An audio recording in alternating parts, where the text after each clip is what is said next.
Mis hermanos, qué maravilloso día poder estar de vuelta contigo y que la luz de Dios resplandezca sobre ti.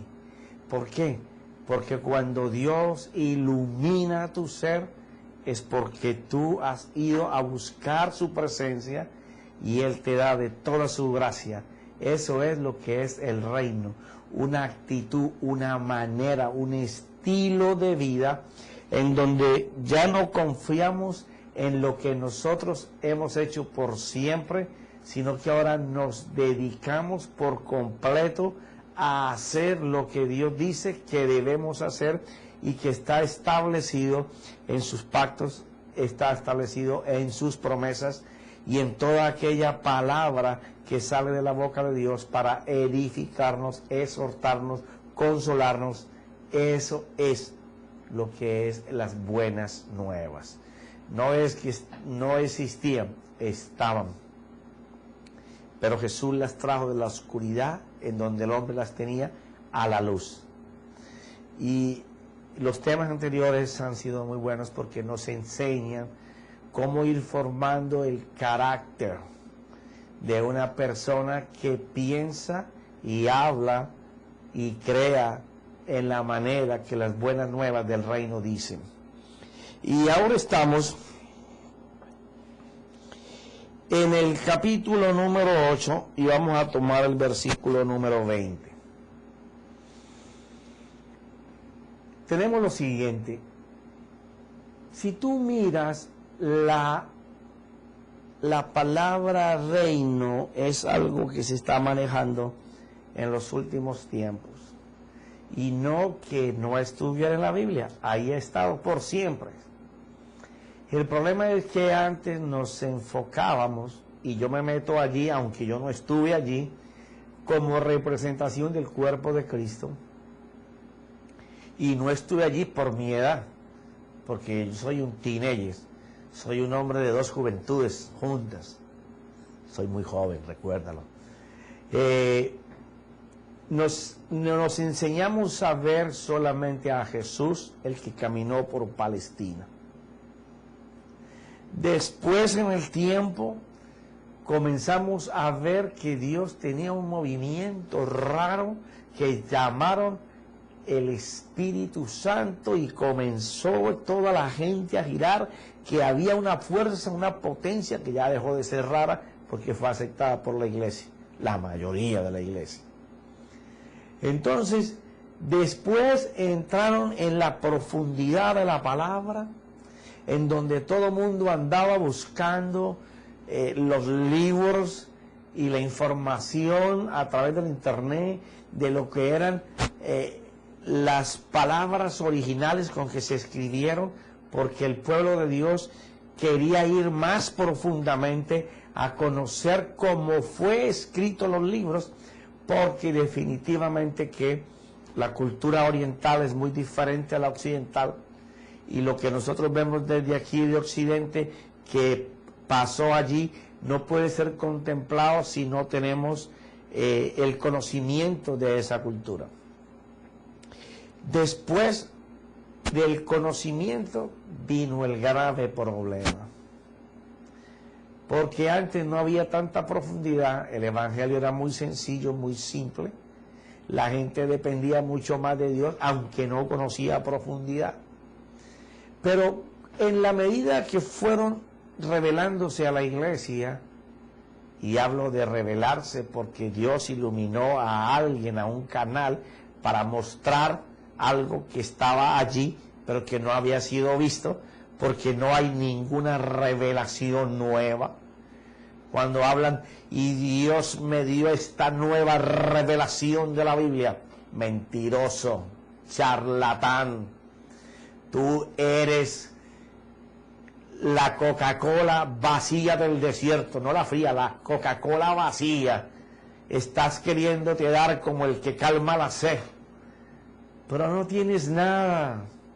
Cuando yo escucho a mis hermanos hablar en esa posición, inflados, como si de ellos dependiera la vida, me doy cuenta que hace falta vida del Espíritu. ¿Por qué? Porque el conocimiento envanece al hombre.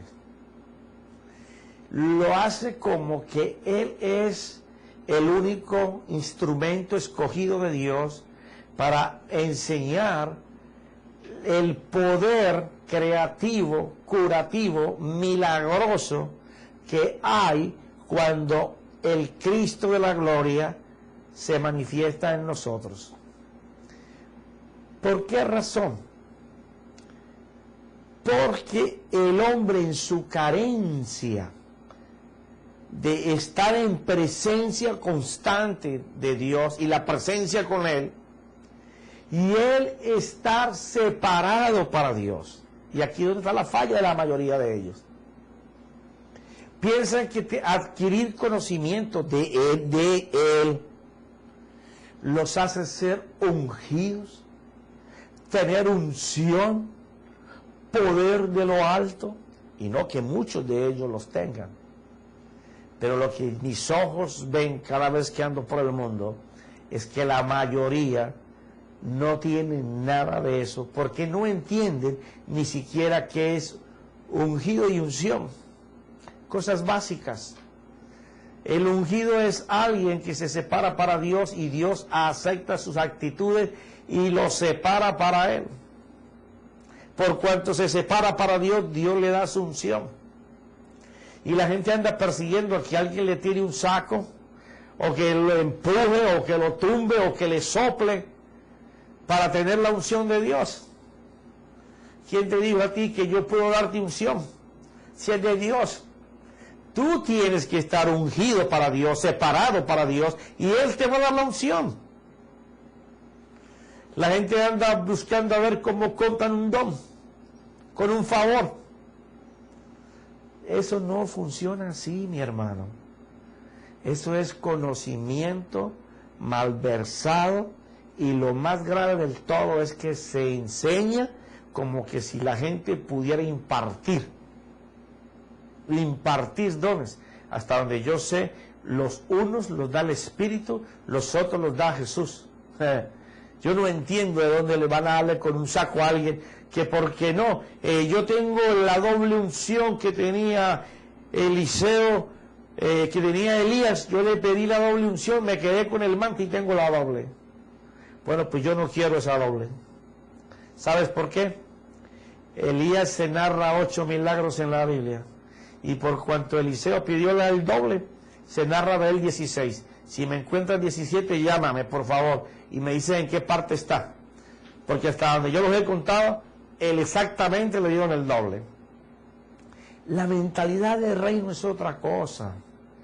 No es que yo te impresione o te impacte con una palabra que ya está aquí revelada y que Dios, usando su espíritu, va a iluminar. O sea, algo que está como escondido, Dios lo va a sacar a la luz. ¿A quién se lo va a dar a la luz? Al que se separa para Dios, al que ayuna todas las cosas del mundo, al que no está dejándose contaminar por todas las cosas del sistema de este mundo, el que se aleja de todo eso para solamente consagrarse al Señor.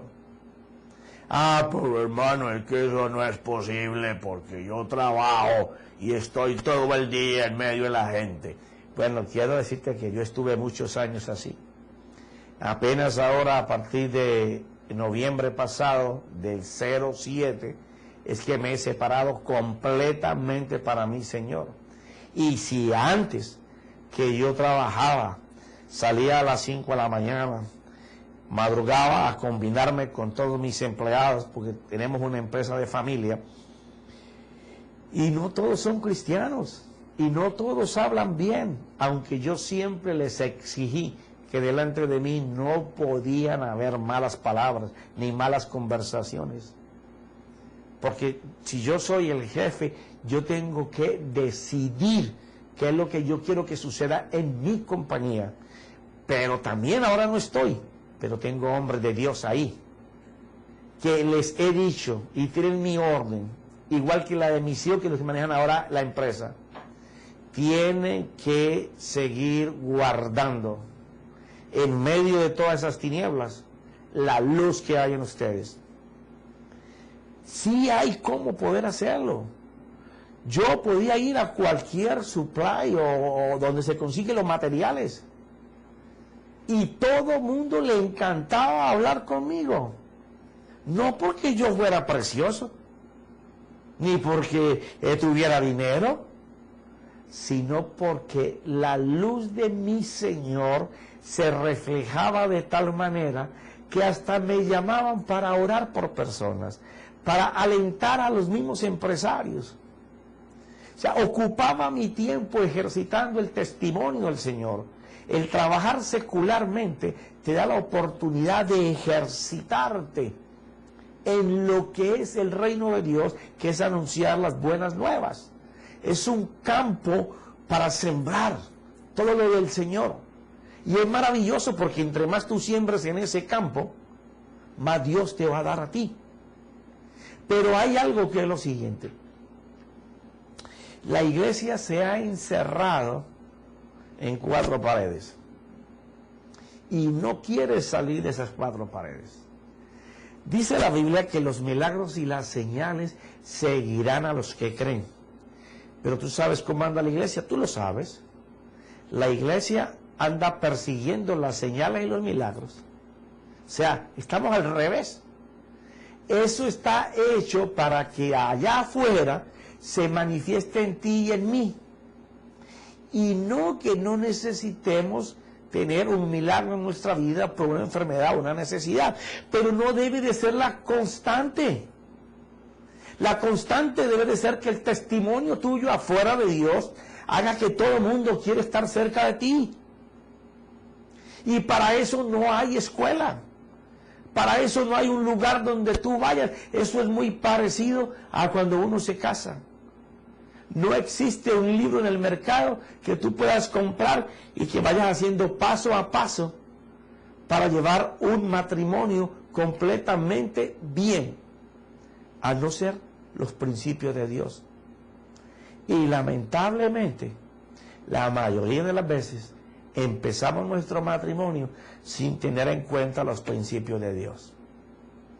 Por las experiencias que hemos visto en otros, queremos nosotros mejorarlas para nosotros y de nuestra propia manera comenzamos a forzar para llevar un hogar. No existe una escuela. Existen los principios de Dios para si ambos se guían, va a ser mucho más fácil. Pero no quiere decir que no vayamos a tener tropiezos. No existen 4 paredes donde te enseñen eso. Las buenas nuevas del reino están aquí también. Pero no existe una iglesia en donde te enseñen solamente reino, reino, reino, reino, a pensar, a meditar y a comportarte y a hablar como un príncipe del Señor. Es un ejercicio que se hace todos los días estando en la presencia de Dios. Pero le voy a echar gasolina al motor.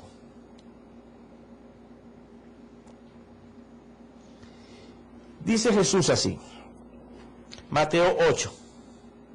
Y Jesús le dijo, o sea, viendo Jesús una multitud a su alrededor, dio orden de pasar al otro lado.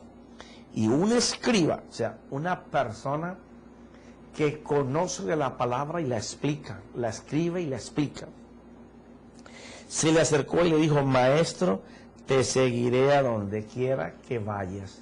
El hombre estaba maravillado porque lo que él escribía y explicaba, sabía que solamente un enviado de Dios lo podía hacer y quería seguirle. Pero mira la respuesta tan impactante del Señor. Y Jesús le dijo, las zorras tienen madrigueras y las aves del cielo nidos, pero el Hijo del Hombre no tiene dónde recostar la cabeza. Muchísimas veces se ha usado este versículo para decir que el Señor no tenía casa en donde quedarse o en donde permanecer para protección del clima o tener alimentos, que no tenía casa, que él lo que tenía era su mantico para ponerlo por ahí en la montaña donde le cogía la noche y ponerlo de cabecera. Pero eso no es lo que está diciendo ahí. Cuando habla de que las zorras no tienen madrigueras y que tienen dice, las zorras tienen madrigueras y las aves del cielo nidos. Ok, madrigueras y nidos. Vamos a ponerle película a esto. Siempre que yo te diga película es que te voy a forzar a que tú le pongas imágenes en tu mente a lo que estamos leyendo. ¿Qué son las madrigueras y qué son los nidos? Bueno, una zorra hace una madriguera cuando dentro de ella, que construye una casa, va a tener sus hijos, los va a alimentar, los va a proteger, los va a criar, y cuando estén listos, los saca de la madriguera para que vivan. Y el nido igual. Un pájaro hace un nido para poder reproducirse. Y no busca una rama que se esté cayendo. La zorra tampoco busca un hueco donde vaya a quedar sellado el hueco. Buscan sitios estratégicos, lugares adaptados para la función que van a hacer. Y entonces el nido se refiere también a reproducción. Colocar los huevos, darle su tiempo, sacar los polluelos, buscar alimento, darle de comer, estar pendiente de defenderlos, enseñarlos y ejercitarlos a volar y después forzarlos a salir del nido, igual la zorra a sus zorritos de la madriguera, para que salgan a hacer lo que ellos hacen. Entonces, la alegoría consiste en lo siguiente: pero el Hijo del Hombre no tiene dónde recostar la cabeza. Hace la alegoría para decir, esta gente tiene cómo reproducirse, criar, alimentar, forzar y luego lanzarlos a la vida. Pero yo no tengo cómo hacer eso. Yo no tengo un lugar para coger la gente y hacerlo. Ahora, él cambia ahí a otro renglón, pero que es el complemento de este mismo. Y quiero terminarlo para poder cerrar la enseñanza. Otro de los discípulos le dijo, Señor, permíteme que vaya primero y entierre a mi padre. Pero Jesús le dijo, sígueme y deja que los muertos entierren a sus muertos.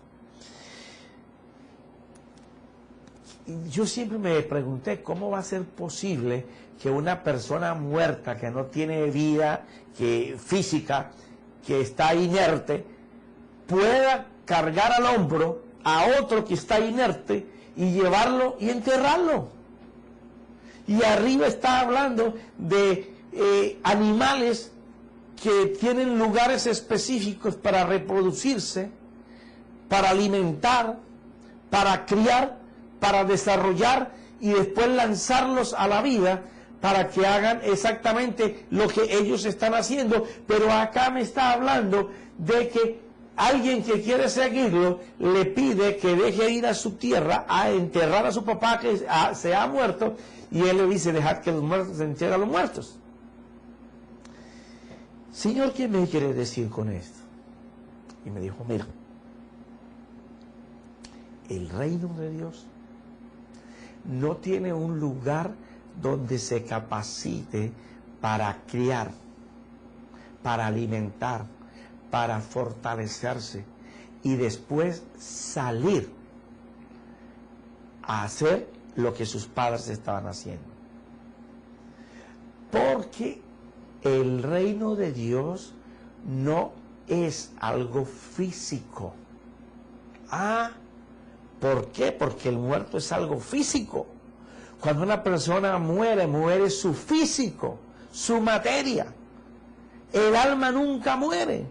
El alma va a estar con Dios o fuera de Dios.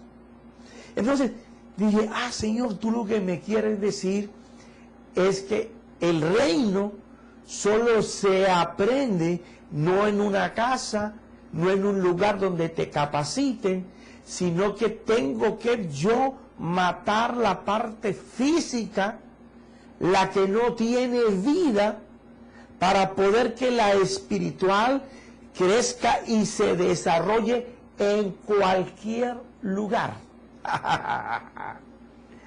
El reino de Dios se ejercita en todo lugar, en todo momento, en todo espacio. Si tú y yo podemos matar al hombre viejo, si nosotros podemos matar nuestros instintos, creencias, actitudes que hemos hecho por años y dejamos que se vayan con el muerto, y comenzamos a ejercitar el reino de Dios en nuestro caminar diario, en cualquier lugar, en tu trabajo, en tu casa, con tus amigos, con tu familia, en la iglesia, entonces viviremos en la mentalidad de Dios, en el propósito de Dios.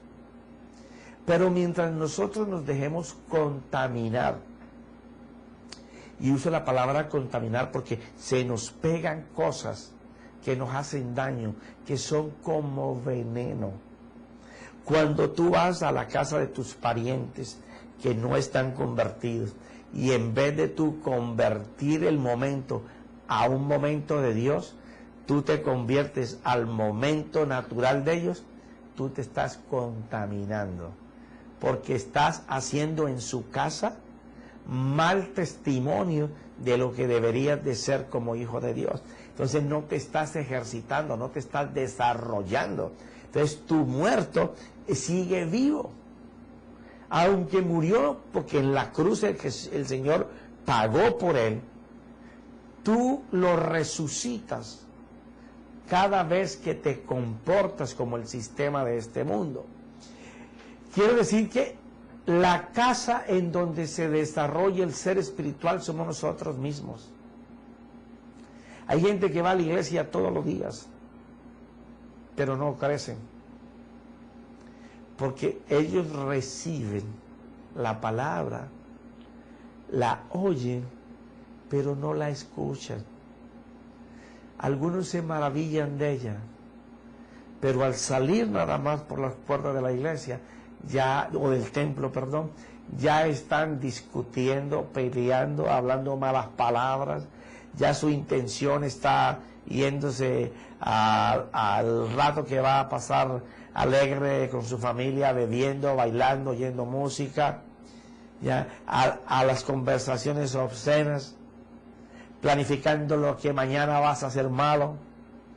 O sea, no nos desarrollamos porque no estamos viendo que el lugar de crecimiento es todas partes, todo lugar. No es las 2 horitas que tú vas al templo de tu congregación. Ahí no vas a crecer y no vas a ser educado. Ahí te van a informar de un principio, pero tú eres el principio de Dios cuando tú lo haces. Entonces, ¿qué pasa? Como no estamos crecidos, cuando vienen las dificultades, cuando vienen las tempestades, cuando la aflicción toca tu puerta, cuando la economía está mala, cuando la enfermedad está en tu casa o está en ti, ahí no tienes una fe que te sirva y andas mendigando fe por todos los lugares. Te colocan la cabeza cuadrada de tanto ponerte la gente la mano de orar por ti. ¿Por qué? Porque no te ejercitaste antes, en todo momento, en todo lugar, con toda persona. Entonces tu alma lo que tiene es oscuridad, pero aquel que es fortalecido en medio de la vida, en las dificultades, se levanta como el Señor lo va a narrar aquí, la vez que estaba en la barca y sus discípulos estaban luchando por una tempestad. Dice así: cuando entró Jesús en la barca, sus discípulos le siguieron, y de pronto se desató una gran tormenta en el mar, de modo que las olas cubrían la barca, pero Jesús estaba dormido. Yo te quiero preguntar a ti, ¿quién podrá estar en una barca? Y estos no eran transatlánticos, ni eran barcos de 70, 80, 100 pies. Eran barcos pescadores. Y estando en la barca, las olas cubriendo la barca, por más que él esté en la popa, en la proa, donde sea, donde él esté, el agua le está pegando. Mas dice la Escritura que él estaba dormido. Qué reposo el de mi Señor en medio de la tempestad. O se hacía el dormido, o estaba durmiendo, de verdad. Pero cualquiera de las dos formas, la paz estaba con él. Y llegándose a él, le despertaron diciendo, Señor, sálvanos que perecemos. Y él les dijo, ¿por qué estáis amedrentados? O sea, ¿por qué tu estado de ánimo está en desesperación? ¿No has caminado conmigo y no has visto las señales y los milagros? Tú no te debes de suponer que si yo voy aquí contigo, no vamos a perecer. Cuando el Señor está en tu vida, tú no pereces. No habrá nada que pueda hacerte daño. Porque si Él está dentro de ti, ¿quién tú crees que te va a defender? Él mismo. Él mismo. Lo más que te puede pasar es ir a reunirte con todos los próceres de la fe. Porque tenemos que partir de este cuerpo de muerte. ¿Qué mejor, decía el apóstol Pablo, que estar con ellos? Pero por culpa de los que todavía no conocen el Evangelio, me tengo que quedar aquí para que conozcan las buenas nuevas. Si tu mentalidad siempre es esa, no habrá temor que llegue a tu vida. Esta gente tenía miedo. ¿De qué? De morir. Porque estáis amedrentados, hombres de poca fe. Entonces se levantó y reprendió a los vientos y al mar, y sobrevino una gran calma. Y los hombres se maravillaban diciendo, ¿quién es este que aún los vientos y el mar obedecen? Mira lo que está pasando. Qué ejemplo tan maravilloso. En medio de la tormenta, tú tienes que tomar la autoridad de lo que has venido ejercitando, caminando por el mundo en el día a diario, hablando la verdad de la vida de Dios, hablando del testimonio de Dios en tu vida, de lo que Dios ha hecho en ti o en otros, que ese fuego y esa pasión que te da en el desenvolver lo que es la potencia de Dios, te haya ejercitado de tal manera que cuando el problema toque tu puerta, tú te vas a levantar contra el problema, porque tienes la autoridad delegada de parte de Dios, para que en el nombre de Jesús tú le digas a eso que te está perturbando, te tienes que ir. Yo no sé si en este momento sea tu economía la que esté fallando. Perdón. No sé si haya sido las malas inversiones que hayas hecho. No sé si es que el haber comprado fraudulentamente, alterando documentos, sea en este momento lo que te oprime. No sé si sea una enfermedad que te tiene postrado ahí en cama, lo que te hace ver una tempestad en tu vida. No sé si es que tu adulterio o tu fornicación han llevado a un divorcio o han llevado a que en este momento la relación con tu pareja sea mala. Yo no sé si la relación entre la pareja sea tan mala que tu hijo ahora sea el cobro sobre tu vida, porque la vida de tu hijo, el comportamiento de tu hijo, te está enseñando la culpa. Cual sea el problema que tú tengas, Dos cosas debes de hacer. Primero, abrir tu corazón a Dios. Ve a la presencia de Dios y derrama tu corazón. Cuando tú le digas a Él que sí cometiste error, que sí fallaste, que sí cometiste pecado, pero que al tiempo con el arrepentimiento tú estás clamando por su socorro. Que a ese mismo instante todo lo que tú has escuchado y oído que Dios dice y hace, comienzas a meterlo en tu mente y en tu corazón. Y tú comienzas a creer que lo que Dios dice es cierto. Y comienzas a ponerle película a la fidelidad de Dios. Y que aunque tú no hayas sido fiel, Él sigue siendo fiel. Y después de ese arrepentimiento genuino, tú comienzas a ver la mano de Dios sobre tu vida. Y tú comienzas a decirle a esa economía que te oprime: no sé cómo me dejé enredar y tomé los malos pasos para estar en el momento en que estoy. Eso es decirle al infierno: oye, te voy a hablar con el lenguaje que es. Pero sabes una cosa, tú que oprimes mi economía, te digo que tienes que quitar las manos de la central de las finanzas a esta casa. Porque he hablado con Dios, aleluya. Me he postrado delante de mi Salvador Jesús, gloria a Dios. He derramado mi corazón y Él me ha fortalecido. Me ha dicho: te perdono. Me ha dicho: aunque consecuencia de tu pecado van a venir, yo te voy a ayudar en las consecuencias. Y estoy empezando a hablar la justicia de Dios sobre mi economía. Estoy diciendo al Señor: mira, Señor, voy a reconocer ahora que mi economía no viene de la fuerza de mi sudor. No viene por el derramar gotas en mi frente desde mañana hasta tarde. No viene porque yo esté capacitado y tenga un gran talento para ganar el dinero que gano.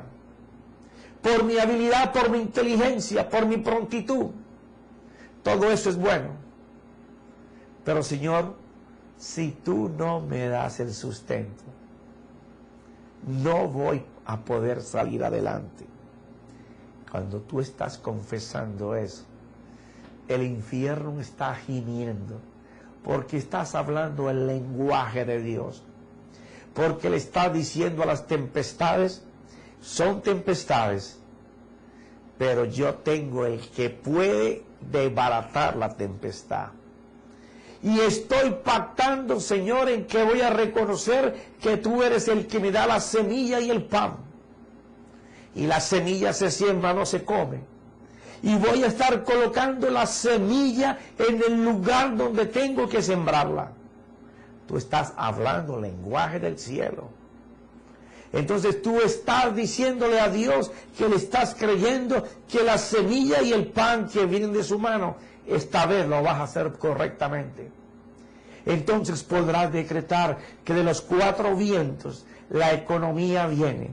Que si ese trabajo no es lo suficiente para tu salario, Dios va a permitir que te promuevan, o Dios va a abrir otras puertas, y que tú vas a tocarlas. No te vas a quedar durmiendo en tu casa, vas a salir a buscarla diciendo: Señor, yo sé que el camino de mi bendición está delante de mis pies. Guía mis pies, ilumina mis ojos, abre mis oídos, llévame al lugar correcto, ábreme la puerta de la bendición. Yo sabré qué es semilla y qué es pan. Cuando tú pactas con la palabra, Dios se compromete. Porque tú le estás hablando a la fidelidad de Dios. Aquel que cometió adulterio con su esposa y puede venir y derramar su corazón. No trate de ocultar o de dibujar las cosas que están malas. Las hiciste malas. Red fue tirada a tus pies. Una mujer era la red y caíste, como hemos caído todos. Pero qué bello llegar y abrir el corazón. No lo niegues, enfréntalo, humíllate, rebájate. Expresa que lo hiciste por el motivo que haya sido, pero que estás arrepentido, que deseas el perdón, que quieres un cambio y que cambies, y que estés dispuesto a sanar y ser sanado. Porque si tú le haces una herida a una persona, esa herida hay que limpiarla, sanarla a lo mejor por días o por meses o por años. Pero eso fue la actitud que tú tomaste. Y tienes que estar dispuesto a que Dios te va a ayudar. Y a que tú vas a empezar a confesar en esa persona que la misericordia de Dios se extiende a través de ella para perdonarte. Pero la actitud tuya tiene que ser diferente. Tiene que ser una actitud de compasión. Una actitud en donde tú te vas a doblar para darte por completo. Vas a comenzar a hacer lo que no hacías. Vas a comenzar a dar el tiempo que no dabas. Vas a comenzar a dar las palabras floridas que nunca diste. Vas a comenzar a dar un amor genuino. Tus hijos van a ver el ejemplo. Pero eso es tomar acción. No pienses que porque le pides perdón a Dios, Dios va a interceder delante de la persona si tú no eres capaz de perdonarte y perdonar. Cuando eso lo haces, tú puedes pararte en medio de la tempestad y hablar de la tempestad diciéndole que se forme bonanza. Diciendo, Señor, yo ya he hecho mi parte y sigo haciendo mi parte y la seguiré haciendo, Señor, pero fortaléceme, dame ánimo, dame fuerza, coloca un corazón en la otra persona capaz de escucharme, Señor, hazle ver mi arrepentimiento, hazle ver mi nueva persona, mi nuevo nacimiento. Cuando tú estás confesando y hablando vida y te mueves en esa dirección, Dios lo va a hacer. Dios lo va a hacer. Él es un Dios de justicia.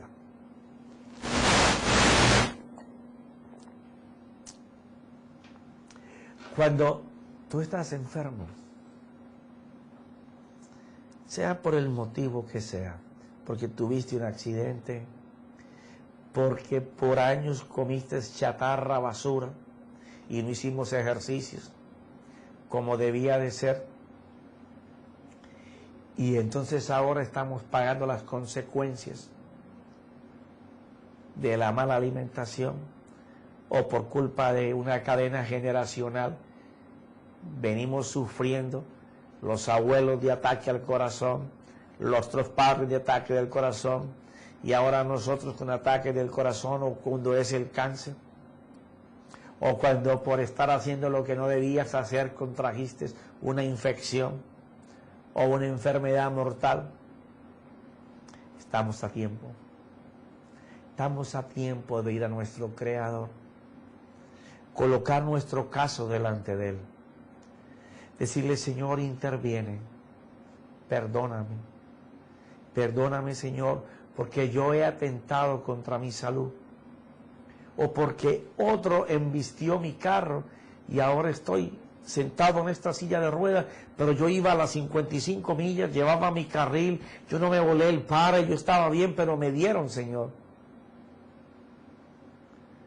Y tú puedas perdonar al agresor, aunque estés ahí postrado. Dios puede dar fuerza a tus huesos, Dios puede dar movimiento. Dios necesita primero darte movimiento y acción a ti que estás vivo. Y entonces tomará vida tu cuerpo. Pero en medio de las tempestades vamos a hablar con el lenguaje de Dios. Vamos a arrepentirnos de cualquiera que sea el caso. Y entonces, colocando la sabiduría de Dios, expresada con gozo, con alegría, con firmeza, con la autoridad que nos da el nombre de nuestro Señor Jesús, en medio de esa batalla la enfermedad va a tener que retroceder, porque Él es mayor que la enfermedad. Si ahora mismo tú dices a tu enfermedad, enfermedad, yo he creído y me he arrepentido de cualquier cosa que yo haya podido hacer por el sistema o por lo que estoy pasando, o perdono a aquel que fue el causante de esto, Señor. Y yo te imploro que me alargues la vida, Señor, que me sanes, que la mano de Jesús entre a ese lugar, a tu cerebro, a tus pulmones, a tu corazón, a tus órganos, a tus piernas, a tus manos, y tú puedes ver la mano de Dios tratando con tu enfermedad, no importa la que sea, ordenando huesos, nervios, limpiando órganos, por cuanto tú puedes ver lo que Él dice que Él hizo. Dios te va a bendecir, te va a sanar. Él es el sanador. Nosotros somos canales que informamos cómo Dios sana, pero Él es el único que lo puede hacer. Pero, como siempre, se nos acabó el tiempo. Seguiremos hablando de este tema, de lo que son las buenas nuevas, el pensar y hablar creyendo de que Dios actúa en nuestra vida, porque nosotros aceptamos su perdón, su misericordia, y nos separamos para Él. Determinamos que lo que nos falta por vivir, lo vamos a vivir siendo Él el número uno en nuestras vidas.